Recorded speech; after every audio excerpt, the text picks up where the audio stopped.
let's turn to today's news poll in The Australian, and it will be sending alarm bells right through the Albanese government. Labor's primary vote has fallen 2 points since December, while in the two-party preferred survey, they're now trailing the opposition.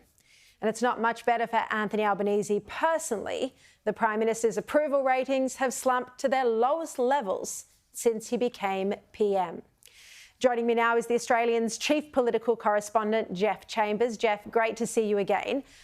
Look, how do you interpret these news poll results when it comes to Albanese's chances of winning the next election? Hi, Sharri. So to just put it in context, at the 22 election, Anthony Albanese claimed a small majority government on a primary vote of 32.6%. That primary vote, so they're now at 31%, at 32.6, which was actually worse than Bill Shorten's losing election results. That was the worst result in Labor history since 1934. So what we're seeing in this preferential system is a system that benefits Labor, but all the hardheads in Labor have been perpetually concerned about that very low primary vote. And what it means is they rely on Greens' preferences, and they heavily relied on the rise of the Teals last time, and then they just got there with that big swing against the Liberal Party in Perth. So that's where it's looking at. It's not a good trend downwards, and if they were to go into the 20s, that's very concerning for Labor. And on the other side, for Peter Dutton and the coalition, what we're seeing in these preferential systems is that a coalition is going to need a primary vote of 42% North to be in a position to win outright. So I think it's Peter Dutton's getting closer, but because of the system that we have, Anthony Albanese definitely benefits from the Greens and the Teals. Although, if Dutton's primary, even if it stays the same, but if it does edge a bit higher, it will be hard for the Teals to win those seats back, because the Teals to win also rely on preferences as well from the Greens and Labor, won't it?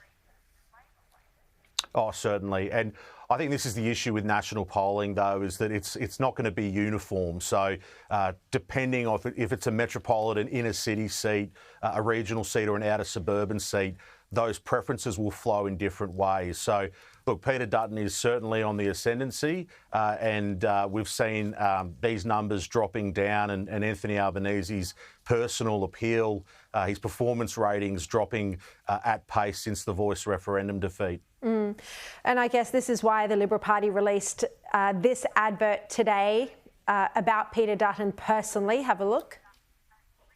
As a minister, I learned that a strong economy and a safe community are central to everything, that you sometimes need to stand up to vested interests and always make decisions in our national interest.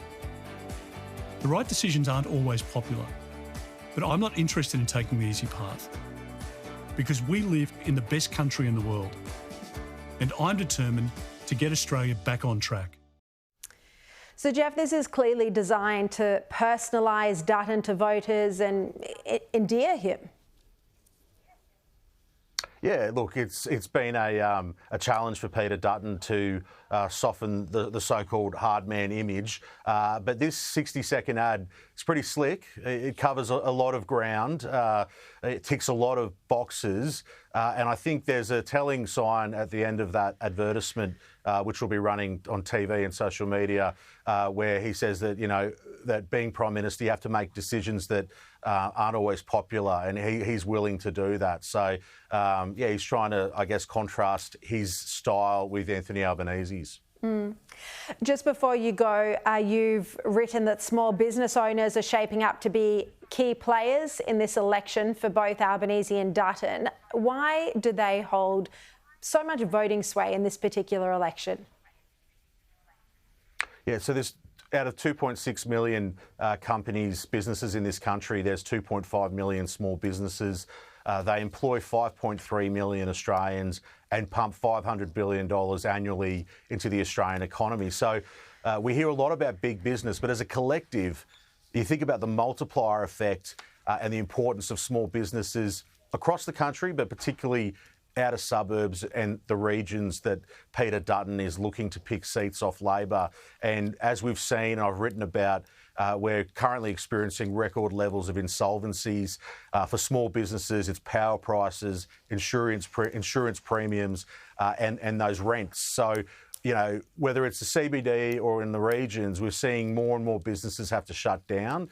You see Peter Dutton really lining himself up there as the champion of small business.